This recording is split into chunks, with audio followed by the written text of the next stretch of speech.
Oras mga kaibigan, alas 9 ng gabi.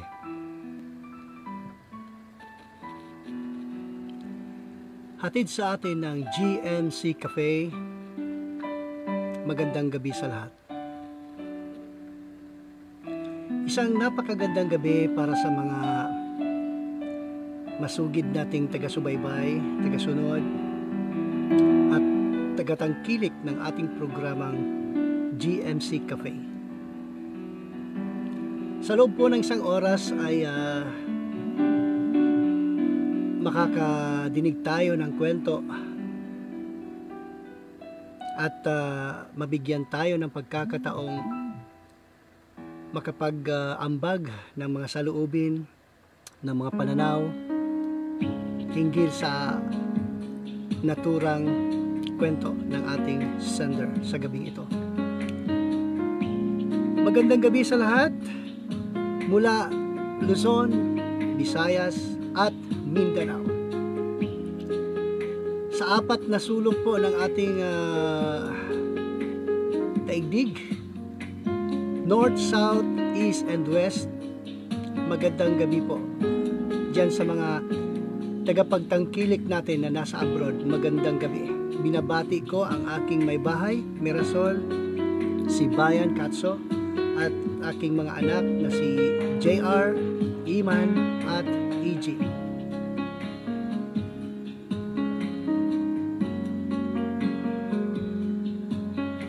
Magandang gabi po sa ating lahat once again, at ay bumabati sa lahat ng mga nag-celebrate ng kanilang kaarawan ngayon. Bagamat medyo hindi po tayo maaring magkumpol-kumpol, pero maaari din naman pong ipadala ang mga handa sa may bahay. Magandang gabi kay Kuya Marvin Lamping Galo. Magandang gabi sa iyo, Kuya. Yes, magandang gabi. Kay Virginia Cuenco, regards mo ako kay Dr. Cuenco, kay Dr. Eduardo Cuenco. Magandang gabi. Ako'y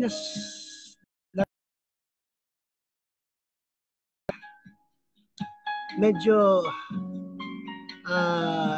napapagod tayo minsan, bagamat nandyan kayo, kaya po, eto, tuloy pa rin.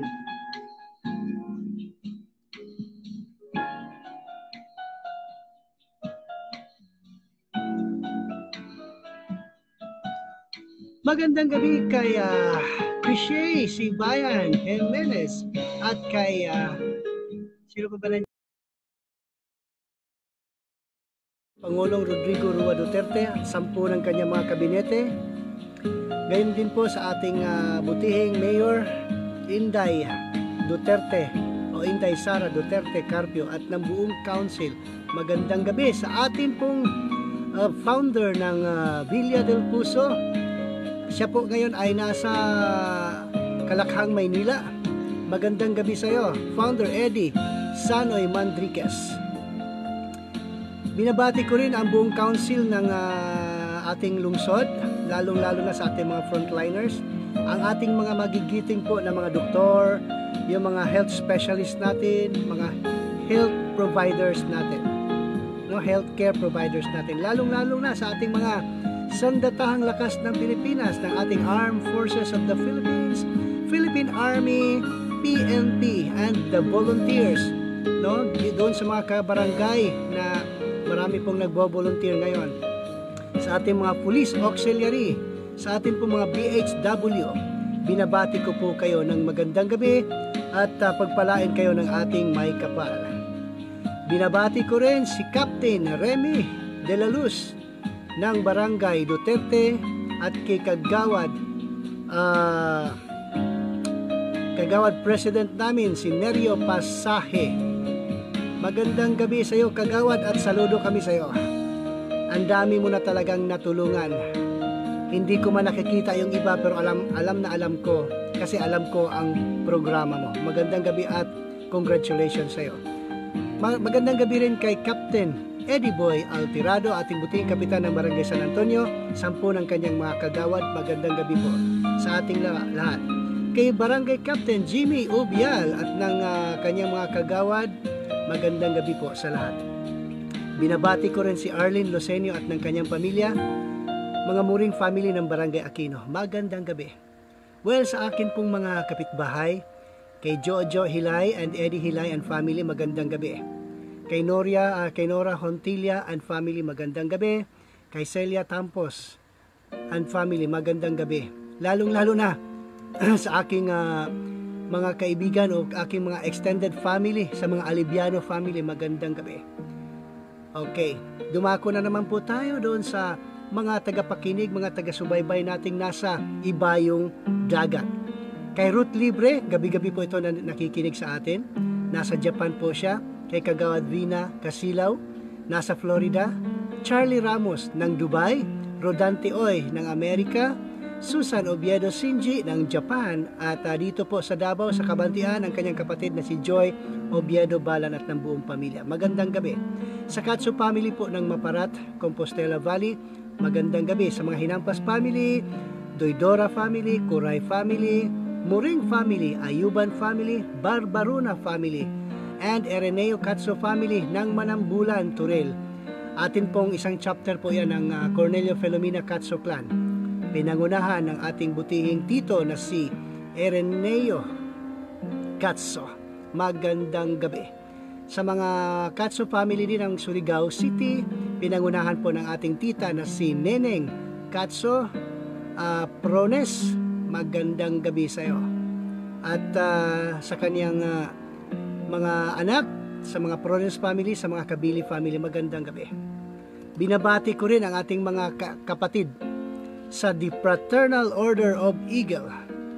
Ito po yung socio-civic organization na tumutulong po sa ating pamahalaan ngayon upang makapagbigay po ng mga relief goods. Magandang gabi kay Pastora Sara Marquez ng SIR. Magandang gabi. Binabati ko si Kuya Luis Sinesa, ang ating pong past president at ngayon ay Foreign Affairs Chairman ng ating TFOA, at si Kuya Mike Sahid, Kuya Brex Curias, dating governor natin sa Davao Region, Kuya Jeric Socaldito, Kuya Jonathan Sahona, dati rin pong governor ng Davao Region, Kuya Efren Campilan, Kuya Jerry Licarte, ngayon po siya ay kasalukuyang barangay captain ng Barangay Sasa. Magandang gabi sa iyo, Kuya Jerry Licarte, at kay Kuya Earl Kinlin, barangay captain din po. I don't know kung Pasig ba ito or sa may bandang Pasig o sa may bandang Quezon City. So magandang gabi po Kuya Earl Ken at sa buong samahan po ng The Fraternal Order of Eagle. Magandang gabi. Well, dumako po tayo sa Villa del Puso. Nandyan po ang aking Vice President na si Alex, si Balin, Tina, Daisy, Ayet, at tita ko na si Auntie Tuleng. Magandang gabi. Kay tita ko rin na nasa sa Matina Crossing, magandang gabi po. Tita ko, si Auntie Perla, Mambulaw at buong pamilya, gayon man kay Zaira Abiliana at buong pamilya. Sa batch 87 din po ng ating tawag dito, batch 87 ng ating pinagpasukang paralan noon ng Davao City National High School. Ang atin po mga Board of Directors, Duming Espena, Bax Bakuro, at atin pong advisor, partner po ng batch 87, Kapitan Ramon Bargamento, kay Aloy and Gigi Elises, kay Jerry, ang ating president, kay Gary sa board, mga kakambal na Sanoria ito, Realin Manggubat, Rebelin Tomas, and Gladys Marquez. Tama ba ako? Gladys Marquez. I-correct mo nga ako, Glads, kung mali ako. At kay Joel Garcia, atin po ditong isang frontliner din po ito. Okay, tuloy natin. Good evening, John Eric, magandang gabi. Tuloy natin, pinapasalamatan ko rin ang ating tagapakinig. Nasa abroad pa rin ito, si Philip Magbanwa, si JR Merca, si Dennis Kasangyaw, shout out ko daw, si Dennis Kasangyaw at saka si Feby sa Kilometer 12 Sasa. Nasasakupan po yata ito ni Kuya Licarte sa diyan sa Sasa. Sa DCHS Alumni Band, ang atin pong kasama diyan si Dr. Aljen Ipanag, magandang gabi. Tuloy mo lang, Doc, ang iyong kawang gawa. Pagpalain ka ng Panginoon. Sa buong pamilya natin sa New Creation Church, dito po si Ate, pinangunahan po ng ating butihing Bishop Don Aurelio Caminade at ng kanyang may bahay na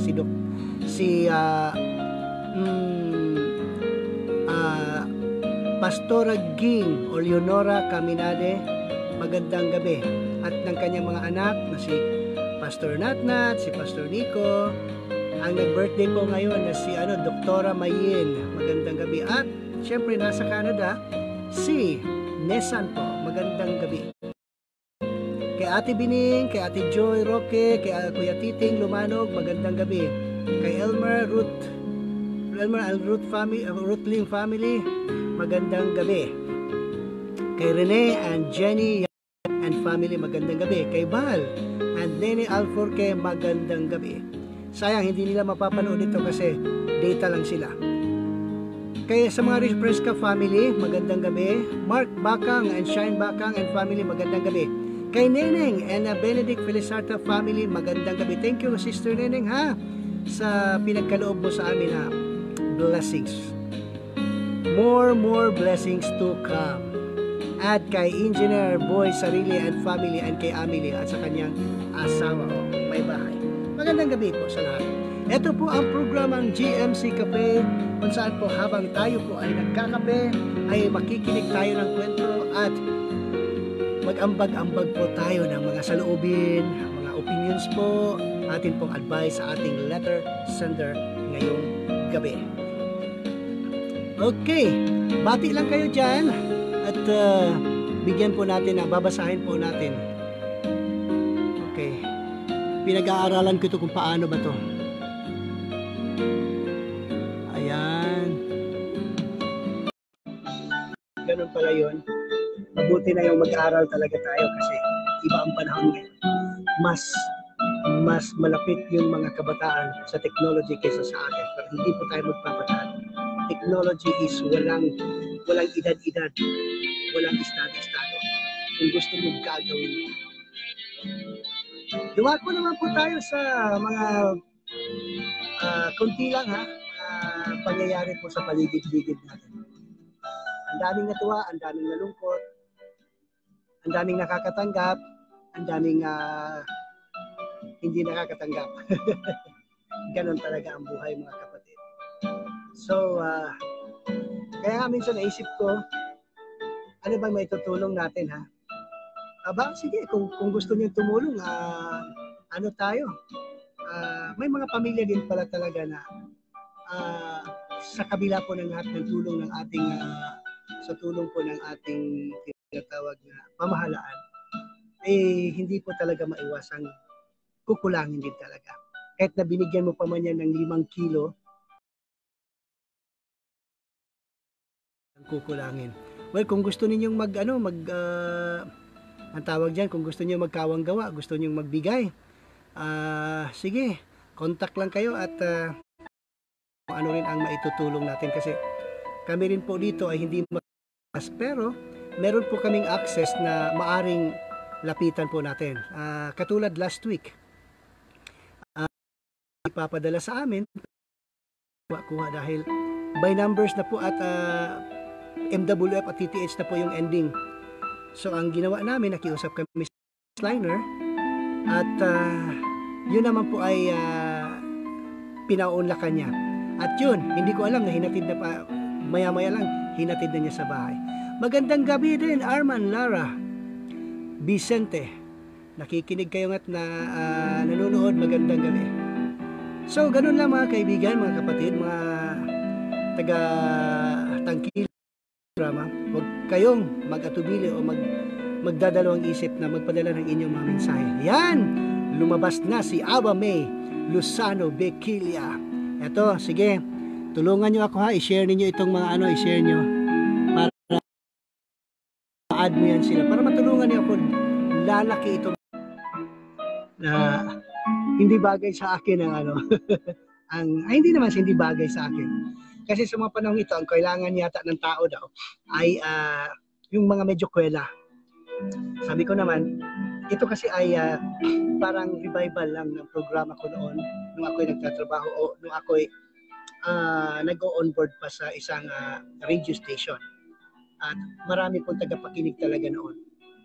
Kaya ngayon, ni-revive ko at nang makatulong din naman po, no? Na makatulong din naman po.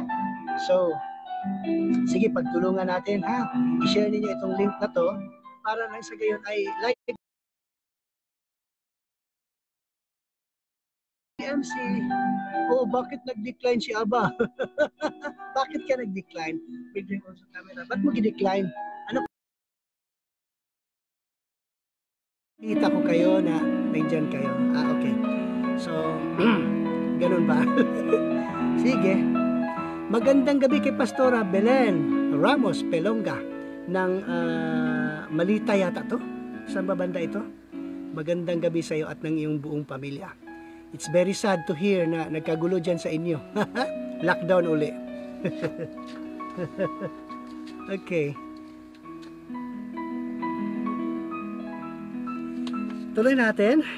Ang mga pangyayaring ito sa ating buhay ay hindi naman natin ninais o hindi naman natin pinagplanuhan. Walang ni isa sa atin ang nag-expect na darating ang buhay, darating ang panahon na magkaroon po tayo ng pandemic na katulad nito. Wala po talaga, walang gusto nito eh. Pero wala tayong magawa, no. All we can do is just to follow the government's advice, the government's policy. Hindi naman nagpapabaya yung ating pamahalaan sa atin. Talaga naman pong makikita naman natin na halos ibigay talaga lahat. Minsan din lang, ang dami rin pong mga nasa posisyon na medyo pasaway din po, medyo ginagamit din po ang ewan ko ba po. Yun nga, makikilala mo raw ang tao kung bigyan mo siya ng kapangyarihan. May mga tao ngayon na naglilingkod na naman talaga ng buong puso. Meron din naman pong naglilingkod, halos bilihin na ang boto ng tao para lang makapwesto. At ngayon ay sa tingin yata nila, eto na yung panahon. Sorry, napindot na ako, kuya. Okay lang. Sige, so, ganun. May mga tao rin talaga na talagang sinasadyang tumakbo para talaga, sabihin na natin, mangurakot talaga sa kaban ng bayan. Hindi natin maiwasan yan eh. Pero kung hindi man natin sila mahuhuli, meron pong Panginoon na nakakakita ng kanilang mga pinaggagawa. Yung mga tao bagang may mga personal na mga hangarin o mga ninanais. Katulad po ng example ko lang ha. Hindi naman siguro matawag na example kasi may mga pangyayari talaga na hindi ka isasali ng iyong purok leader kasi hindi ka niya gusto. Ayaw niya sa'yo. Malayo ka sa puso niya. Sali. Kaya nga, yung pamahalaan natin matalino din. Kung hindi kayo nilista ng inyong purok leader, kung hindi kayo nilista ng inyong barangay kapitan, pumunta kayo sa DSWD. So, pag hindi rin kayo tatanggapin sa DSWD, isusumbong ninyo sa DILG. Kita nyo naman po kung gaano po tayo pinapahalaga ng ating pamahalaan. Kaya po, pakiusap. Atin pong sundin ang mga alituntunin na binigay po sa atin sa pandemic na ito. Okay po. Okay, mag-umpisa na tayo mga kaibigan. Umpisa na natin ang ating kwento sa gabing ito.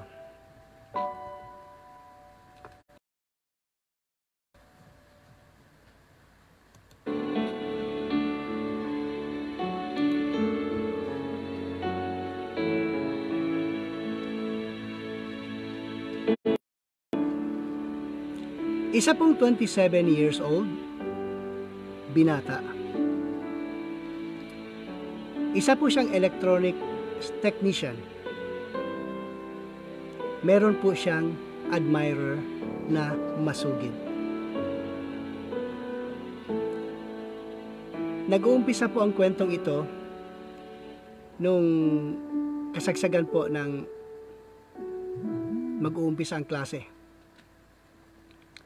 Dear Sir Gilbert, magandang gabi at binabati ko po kayo sa iyong programang GMC Cafe. Itago niyo lang po ako sa pangalang Rodolfo 27 years old, binata. Isa akong electronic technician. At nagmamay-ari ng isang cubicle sa isang mall. Hindi po maiwasang sa aking trabaho ay marami akong makasalamuha, iba't ibang uri ng tao. May mga bata pa, may matanda, may mga katamtaman lang, babae, lalaki, may bakla, may tumboy. Yun po, iba't iba po ang aking mga customers.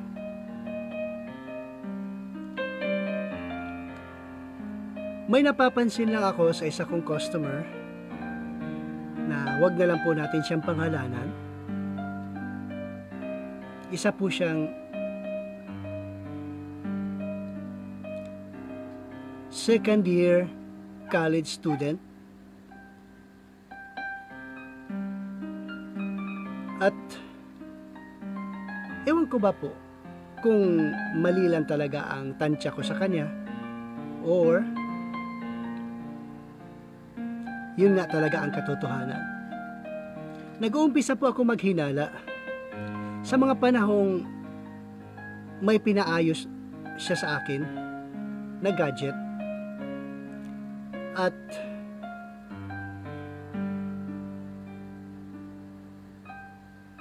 medyo ako'y nahirapan dahil po medyo may kalumaan na rin. Parang obsolete na yata ang gamit na kanyang ipinapatingin sa akin. Halos araw-araw binibisita niya at kinukumusta kung okay na po ba ang kanyang gadget na pinapaayos.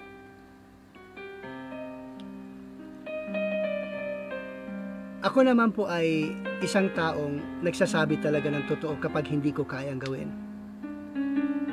Kaya nagtapat po ako sa kanya at sinabi ko, etong pinapagawa mo ay wala na talagang pag-asa.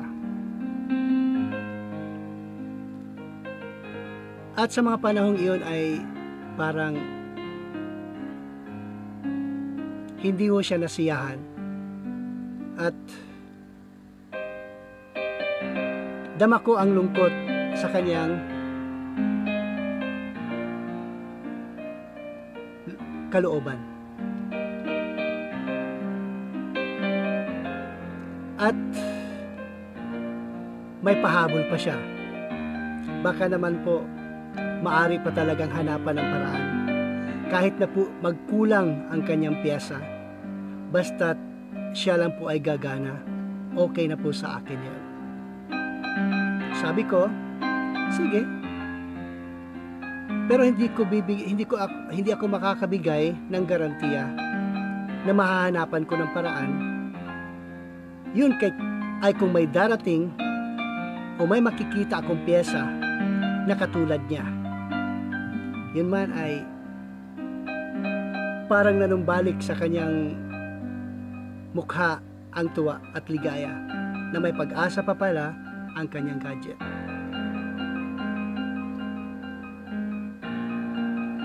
Lumipas po ang ilang araw, umabot po ng linggo at buwan.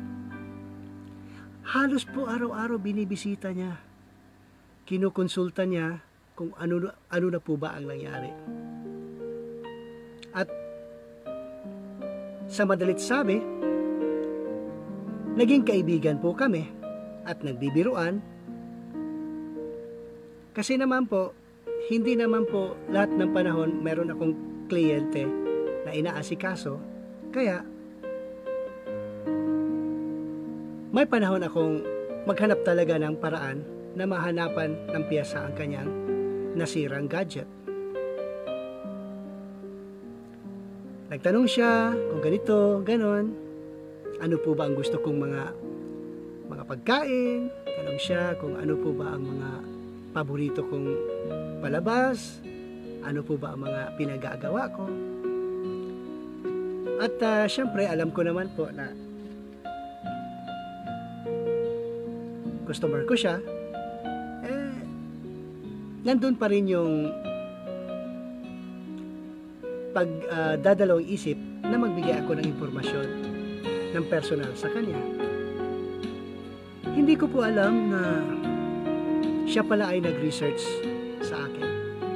Yun nga po, nalaman niyang isang araw ay birthday ko at ako po ay na-surprise nang nagdala po siya ng regalo sa birthday ko. Wala po akong magawa. Kasi naman po, tao naman po siya nagbigay. Nagdala po siya ng pagkain at soft drinks. Nagsalo po kami. Kinain namin kasama yung kasama kong mga technicians. Hanggang sa nag-umpisa na siyang mag-text sa akin. Nag-umpisa na siyang magparamdam ng pag-aalaga sa akin. Sa mga text po niya, ay kumain ka na ba? Anong oras ka natulog? Huwag mong pabayaan ang sarili mo. Ako po ay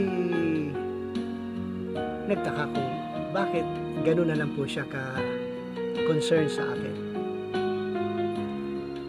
Ngayon po, may isang beses na nagpang-abot sila ng mga customers ko rin.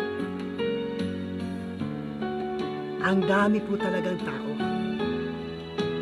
May okasyon din po sa bayan sa mga panahong iyon. Nandyan lang po siya sa tabi, kahit na hindi ko siya makausap, nakatayo lang po siya at hinintay niya talaga na maubos yung customer na inaasikaso ko.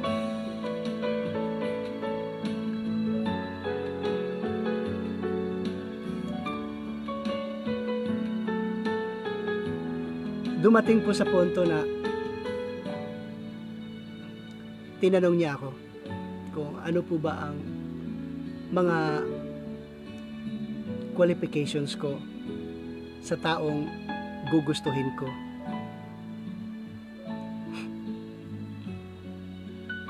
Aba, nagtaka ako. Hindi naman parang hindi normal para sa akin ang mga tanong na iyon. So hindi ko lang siya pinansin, hindi lang ako kumibo at inulit niya uli kung ano raw po.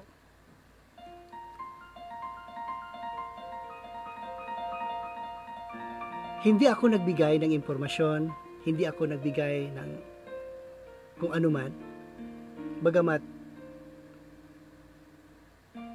ayaw ko rin pong ma-involve kung ano man ang gusto niya.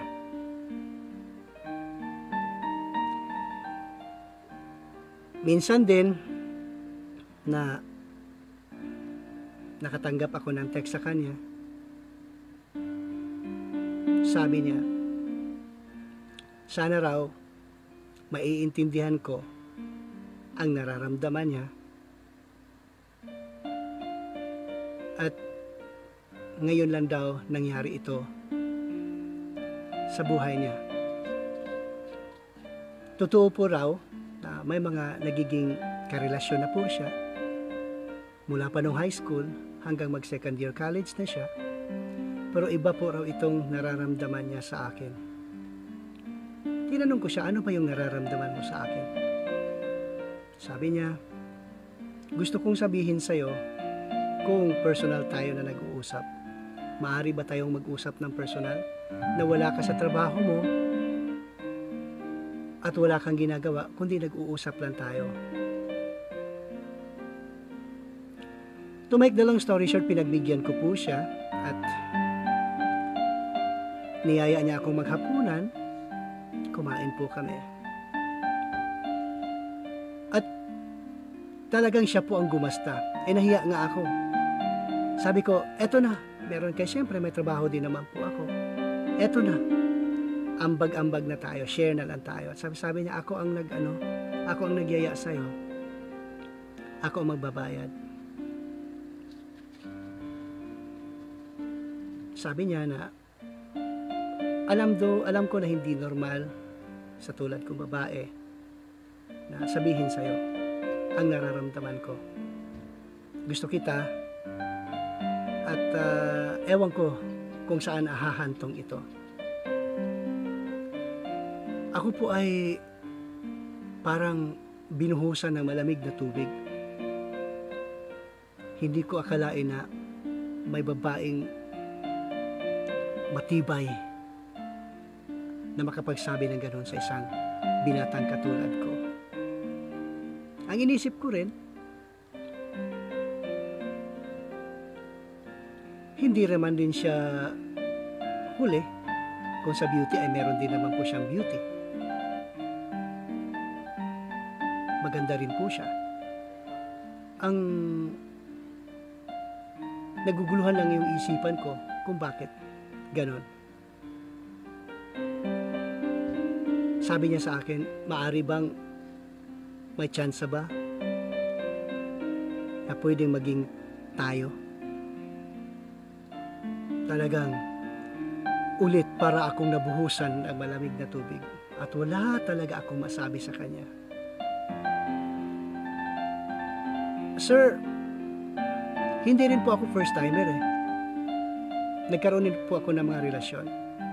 Medyo marami-rami na rin po. Ngayon po,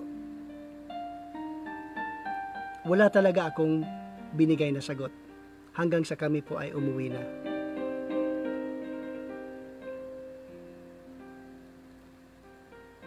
Kinabukasan, wala lang po sa akin yon. Bumalik sa normal. Nag-open ako ng shop. Nag-cater ako ng customer.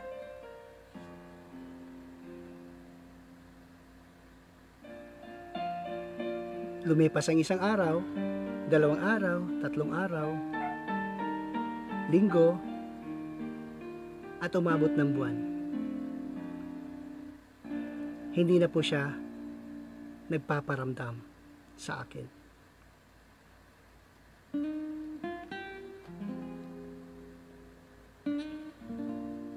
Malaking tanong po ang nasa isipan ko.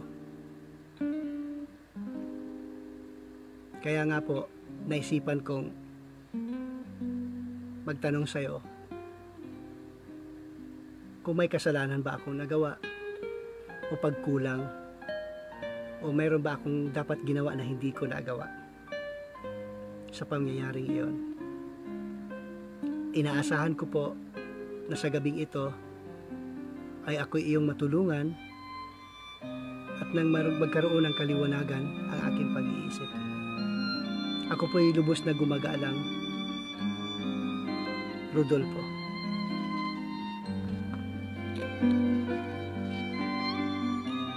Magandang gabi uli sa ating mga taga-subaybay at sa ating letter sender na si Rodolfo. Isa po siyang binata, 27 years old, isang electronic technician. At yun po ang kanyang kwento. Para po sa inyong iaambag na mga suggestions or mga sa inyong mga suggestions and opinion, paki text na lang po or paki message na lang po. Binabati ko si Norwing Dawa, magandang gabi at shout out po ha. Ito ngayong gabi, before ko tatapusin ang program, after the advice and opinions, ipapatugtog ko ang pinadala po sa atin ng ating kaibigang pastor ng ibang bansa. Nasa Macau po siya. Doon po ako nakikitira sa kanila noon nung ako'y pumunta ng Macau. And shout out kay Pastor Hill Ibediente at ng kanyang may bahay na 8 months na po ngayong hinihintay nila ang bunga ng kanilang pagmamahalan. Congratulations po. Magandang gabi kay Pastor Hill Obediente. Tama? Ibediente.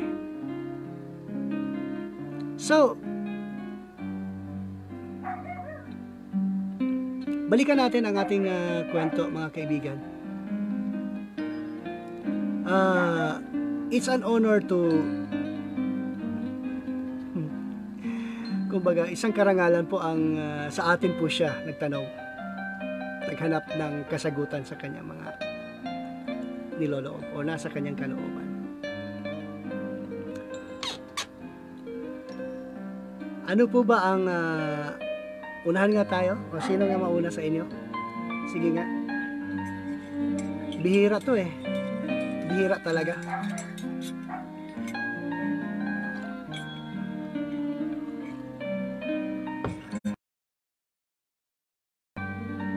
May mga kwento na rin akong alam o nalalaman na may mga senaryong ganon.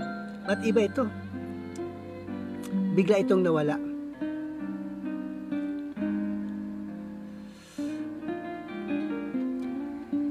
Okay, umpisa na natin. Mag-message lang kayo kung gusto nyo mag-participate. Once again magandang gabi kay Pastor Hill ng Macau. Okay, at ng kanyang may bahay. Congratulations, Pastor. Ang tugtog niya, ang composition niya ang ating ipapatugtog bilang dedicated song sa ating letter sender. Okay, Rodolfo, once again, magandang gabi at salamat sa pagtitiwala mo sa ating programa. Alam mo, dalawa ang nasa isipan ko eh. Dalawa ang nasa isipan ko.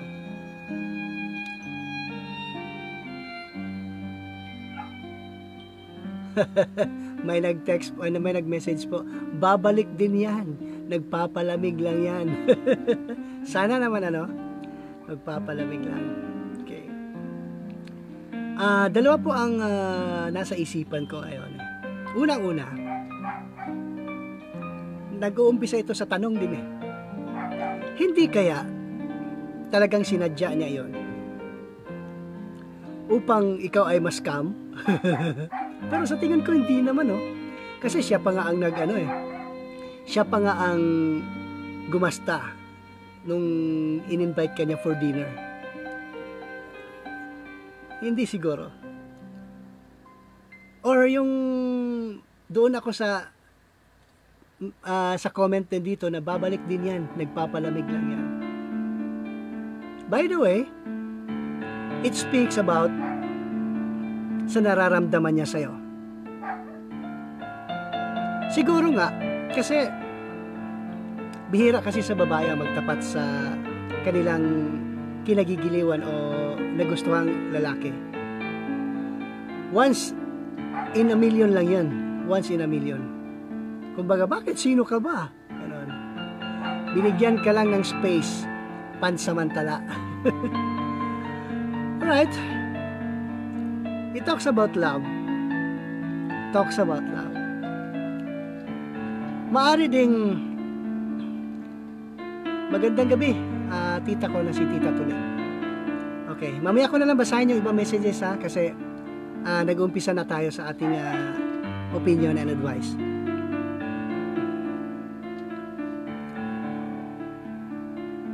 Kasi baka gi-scam ka lang niya. Para bang pinaasa ka niya. Para bang iniisip niya na pag napasok to sa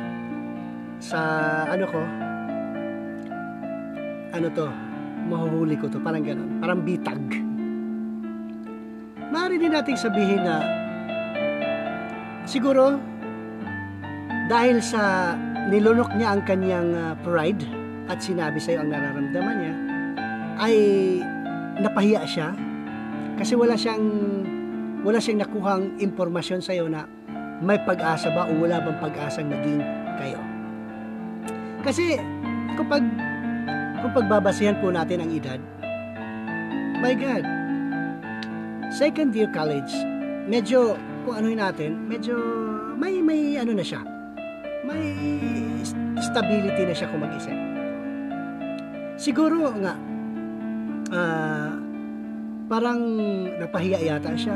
Hindi niya inasahan na ganun ang mangyari. Kasi naman din po, in fairness, mabuti na lang at ikaw ang naging kadate niya. Mabuti na lang at sa'yo siya nadapa. Nadapa ba yun? Paano kaya kung ibang lalaki ang napusuan niya at nag-take advantage sa kanya? Lalo pat sa sitwasyong alam ng lalaki na sinabi niya na may gusto siya. Hindi kaya parang sinampal din siya sa kanyang mga pinagsasabi na hindi pala lahat ng lalaki rin ay madali mong maluko o madali mong pagsabihan o madaling mag-grab sa opportunity dahil parang ikaw na nga ang nangligaw sa kanya. Masalimuot ngunit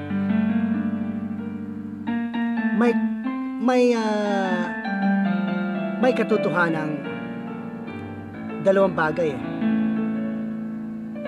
Bagkus hindi ka naman yata nasaktan kasi siya naman ang nagpahiwati.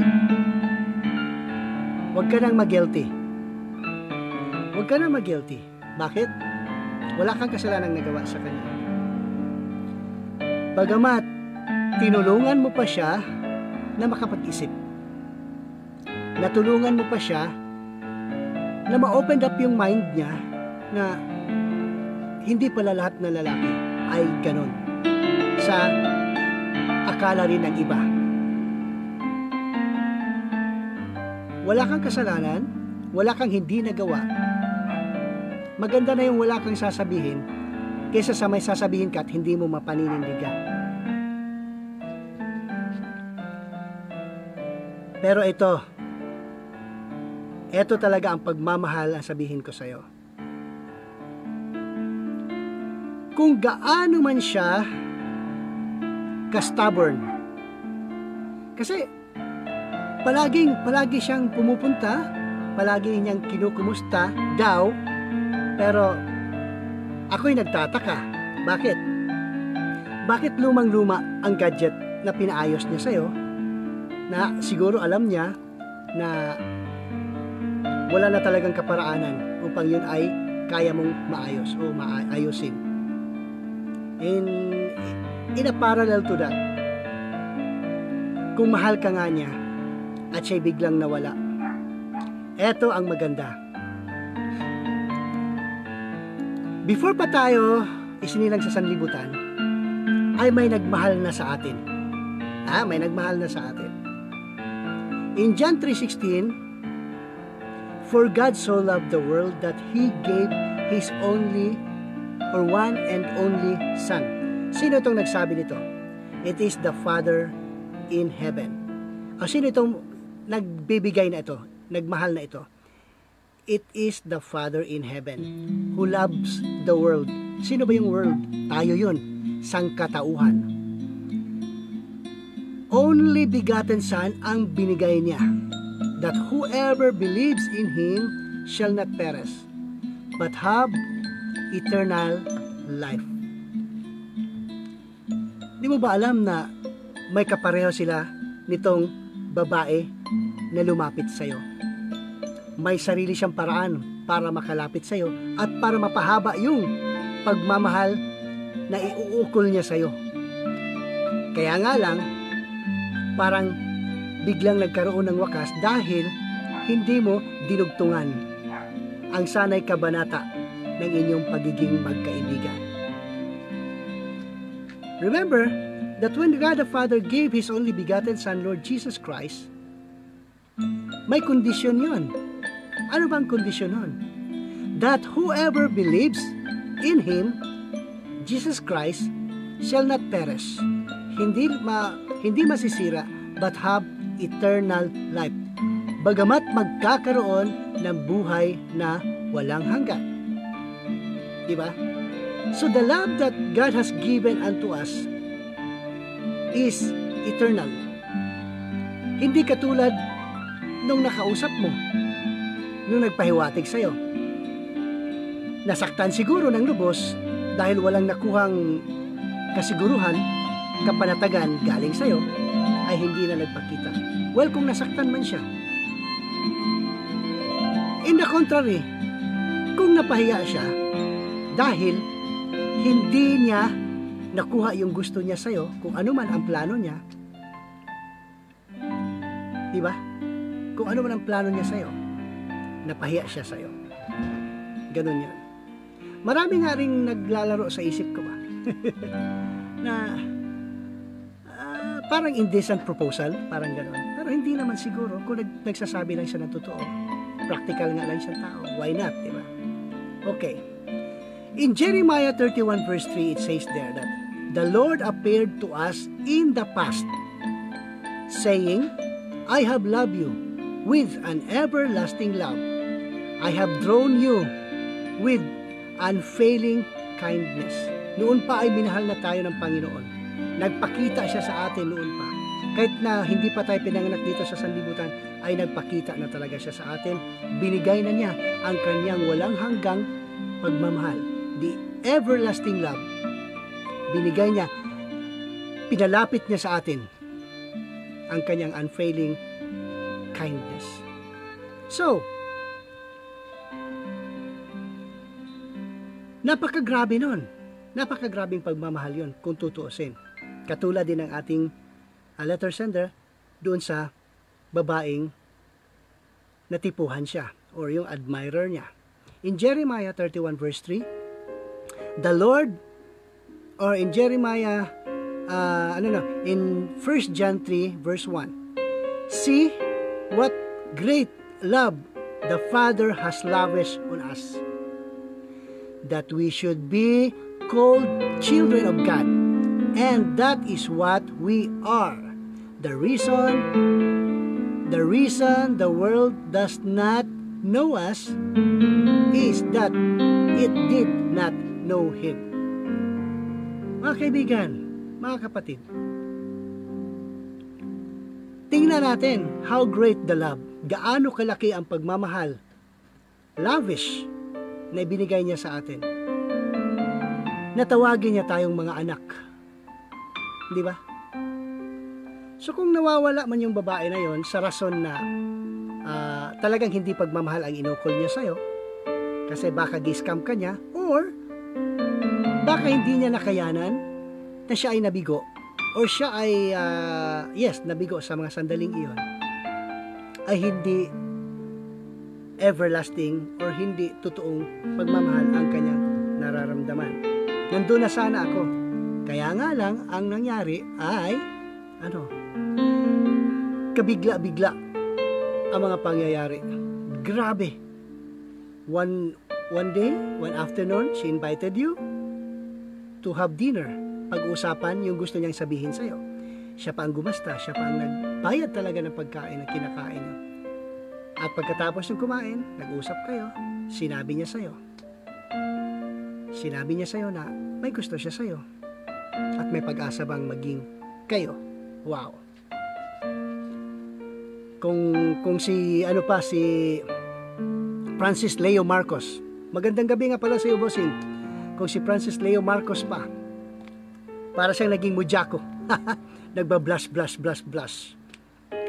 Yes. Nakakaano yun, nakaka-flattered yun. No? Sa isang babaeng katulad niya na maganda, estudyante, nagbigay sa kanyang damdamin o nagpahayag ng kanyang damdamin sa iyo.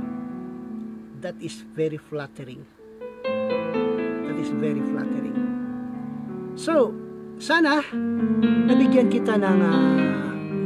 ko ng kasagutan ang iyong mga tanong. Huwag kang mag-guilty.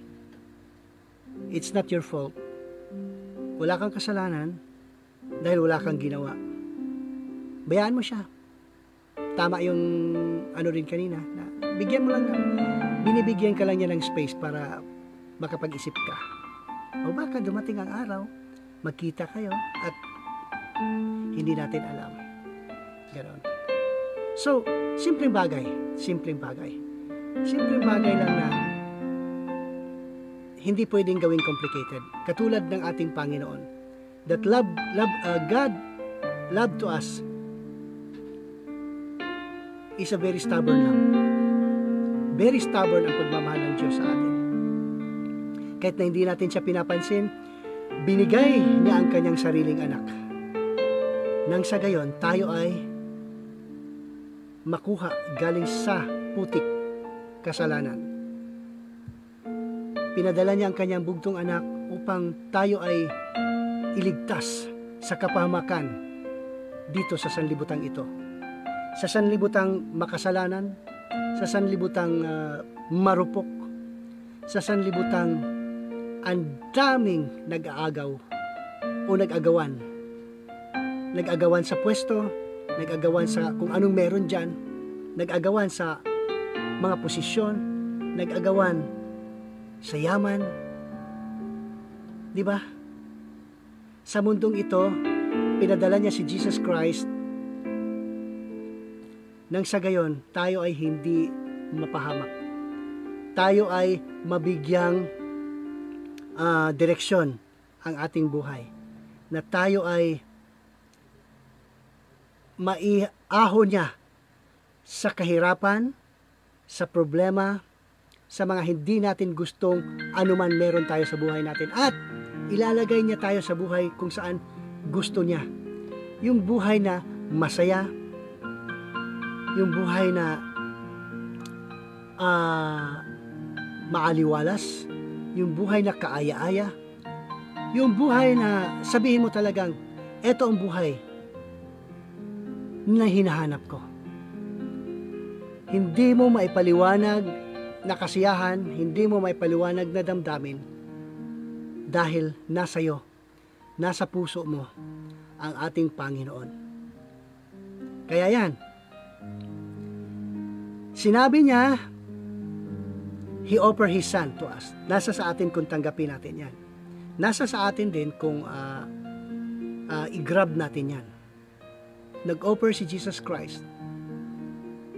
Sabi niya, take my yoke upon you, for my yoke is easy and my burden is light. Receive Jesus Christ as your personal Savior. Ibigay mo sa Kanya buhay mo. Ipaubaya mo sa Kanya ang kinabukasan mo. Ipaubaya mo sa Kanya ang paghawak ng monobelang nagdadala sa iyo kung saan ka man ngayon.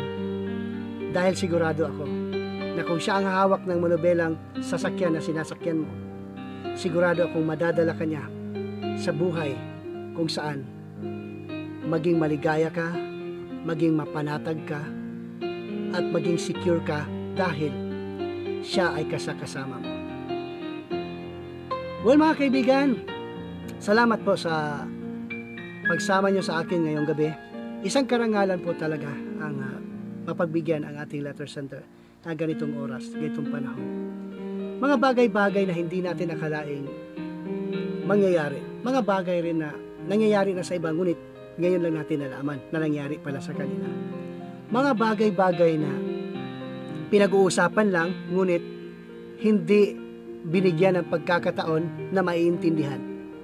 Mga bagay-bagay na dumadaan lang o nakikita mo lang, ngunit kung titignan mo talaga, may mga pinapahiwatig sa bawat kilos, bawat galaw, bawat bigkas, sa bawat gestures na pinapakita ay lumalabas na may nagmamahal sa atin. Kung yung taong nagmahal na yon ay hindi niya nakayanan dahil tao lamang po siya. That's natural. Natural na natural po yan dahil tao lamang po siya. Natural po yun. Kung ang kalooban niya ay bumigay nang wala siyang makuhang kasiguruhan. Natural din yun na baka kung napahiya lang siya talaga. Ganon. So, mga kaibigan, maraming salamat at ipapakinig ko sa inyo ngayon ang isa pong tugtuging kinumpose po ng ating kaibigang Pastor Hill Ibediente na nasa Macau sa kasalukuyan.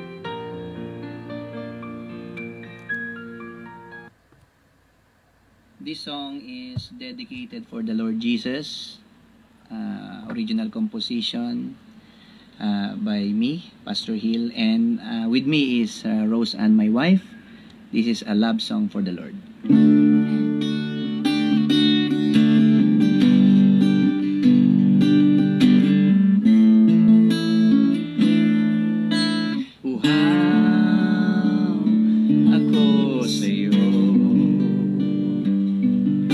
Pag-ibig mo ay aking kailangan. Uhaw ang puso ko. Presensya mo ang didilig sa akin. Tuyo ang damdamin ko. Nananabik akong muli sa'yo. Gutom ang buhay ko. Salita mo lang ang bubusog sa akin.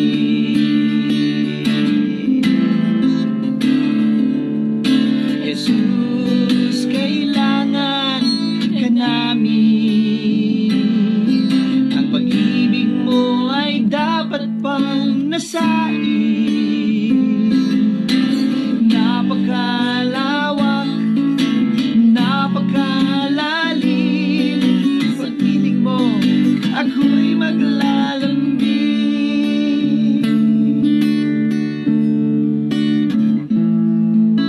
Uhaw ako sa'yo. Pag-ibig mo ay aking kailangan. Uhaw ang puso ko. Presensya mo ang didilig sa akin. Tuyo ang damdamin ko. Nananabik akong muli sa'yo. Gutom ang buhay ko. Salita mo lang ang bubusog sa akin. Jesus, kailangan ka namin. Pag-ibig mo ay dapat pang nasain. Napakalawak, napakalalim. Sa piling mo, ako'y maglalambing. Jesus, kailangan ka namin. Ang pag-ibig mo ay dapat pang nasain. Napakalawak, napakalalim. Sa piling mo, kami maglalambing.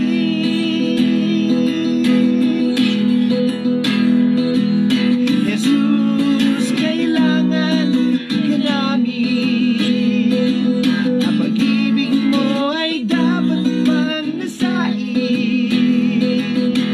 Napakalawak, napakalalim. Sa piling mo ako'y maglalambing.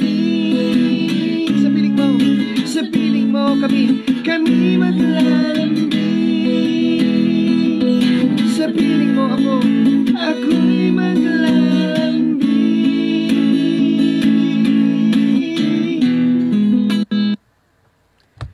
Well, yun mga kaibigan, ang awit po ng ating butihing pastor na si Pastor Hill Obediente, Obediente ng Macau. Okay, wala na po tayong oras. Mga kaibigan, salamat po sa pagsubaybay at pagsama nyo sa akin sa gabi ito. Ito po ang inyong